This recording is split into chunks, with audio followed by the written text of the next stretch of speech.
میں تمہارے سارے معاف کروں گا۔ یا عبادی الذین اسرفوا علی انفسہم، اے میرے نافرمان بندو، آ جاؤ مجھے منا لو، مجھے راضی کر لو۔ من تقرب الی تلقیتہ من بعید، تم مجھے راضی کرنے آؤ، میں آگے بڑھ کے تمہارا استقبال کروں گا۔ کوئی ناراض، میں کسی سے ناراض ہو جاؤں، وہ مجھے منانے آئے تو میں اس کا استقبال کروں گا یا منہ موڑ کے بیٹھوں گا اور اسے صلواتیں سناؤں گا، جلی کٹی سناؤں گا؟ میرا رب کہتا ہے لیاری کا جو مجھے راضی کرنے آتا ہے میں آگے بڑھ کے اس کا استقبال کرتا ہوں۔ میں کہتا ہوں آ جا میرا بندہ، میں تو کب سے تیرے انتظار میں تھا کہ کب توبہ کرے گا اور میں معاف کروں گا، کب توبہ کرے گا اور میں معاف کروں گا۔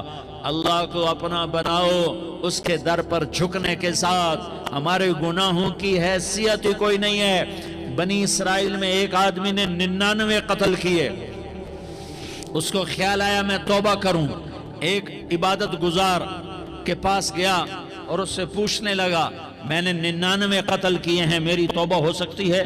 اس نے کہا ہرگز نہیں، تو بڑا ظالم ہے، تیری کوئی توبہ نہیں۔ اس کو غصہ چڑھا، اس نے اسے بھی قتل کر دیا، 100 کر دیے۔ پھر اس کو خیال آیا میں توبہ کروں، تو وہ ایک عالم کے پاس گیا اور اس سے پوچھنے لگا میں نے 100 قتل کیے ہیں، کیا میری توبہ ہو سکتی ہے؟ کہ بیٹا کیوں نہیں ہو سکتی توبہ؟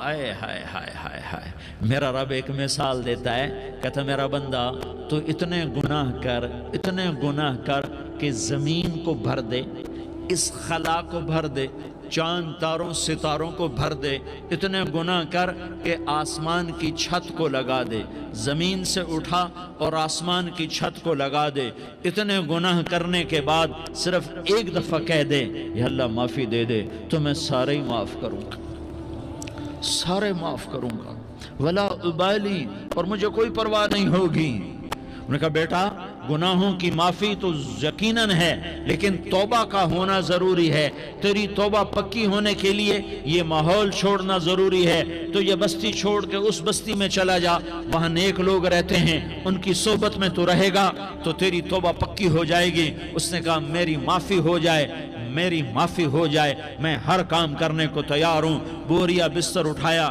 جو تبلیغ والے کہتے ہیں گھر چھوڑو، لیاری چھوڑو، بستر اٹھاؤ اور چلے کے لیے نکلو، 4 مہینے کے لیے نکلو کہ اپنی توبہ کو پکا کرو، ورنہ ماحول کی گندگی پھر آدمی کو گرا دیتی ہے، پھر گرا دیتی ہے، پھر گرا دیتی ہے۔ وہ نکلا، راستے میں موت آئی، جب موت نے جھٹکا دیا تو اس نے چھلانگ لگائی اس نیک لوگوں کی بس کی طرف، وہ ایسے اس کے ہاتھ آگے، ہاتھ اس کے آگے اور پورا جسم ایسے آگے پھیلا ہوا۔ اللہ تعالیٰ نے لیاری والوں کو قصہ سنانا تھا تو دونوں فرشتے بھیج دیے، جنت کا بھی آ گیا، جہنم کا بھی آ گیا۔ جہنم والے کہنے لگے مجرم ہے ہتھ کڑی لگاؤ، جنت والے کہنے لگے مہمان ہے سہرے پہناؤ۔ جہنم والے کہنے لگے توبہ ادھوری ہے، ابھی توبہ پکی نہیں ہے، ابھی نیک لوگوں کے شہر کو پہنچا ہی نہیں ہے کہ موت آ گئی۔ اور جنت کے میں کہنے لگے نہیں نہیں نہیں، توبہ ارادے سے ہو جاتی ہے، ارادہ کر لیا توبہ ہو گئی، ہمارا مہمان ہے۔ اللہ نے تیسرا فرشتہ بھیجا، جاؤ فیصلہ کرو۔ کیا فیصلہ کرو؟ وہ یہاں مرا پڑا ہے، یہ اس کی بستی ہے، یہ نیک لوگوں کی بستی ہے، وہ یہاں مرا پڑا تھا۔ اللہ تعالیٰ نے کہا فیصلہ کیا کرتا ہوں کہ یہ فاصلہ ناپو، اگر گھر کے قریب ہے تو دوزخ والے لے جاؤ، اگر نیک لوگوں کی بستی کے قریب ہے تو جنت والے لے جاؤ، یہ میرا فیصلہ ہے۔ ہائے ہائے واہ میرا رب، میں تیرے قربان۔ ہوا کیا تھا؟ وہ گھر کے قریب تھا اور نیک لوگوں کی بستی سے دور تھا۔ جب ناپنے لگے تو اللہ تعالیٰ نے ادھر والی زمین سے کہا جو نیک لوگوں کی بستی کی طرف سے تھی، اللہ تعالیٰ نے اس زمین سے کہا سکڑ جا، اور جو گھر والی زمین تھی اس کو کہا پھیل جا۔ ادھر کی زمین کو پھیلا دیا اور ادھر کی زمین کو سکیڑ دیا۔ جب ناپا گیا تو وہ نیک لوگوں کی بستی کے قریب ہوا۔ اللہ نے کہا لے جاؤ جنت میں، ہم نے معاف کر دیا۔ اور یہ تو بنو اسرائیل کا آدمی ہے، ہم تو محمد مصطفیٰ صلی اللہ علیہ وسلم کے امتی ہیں۔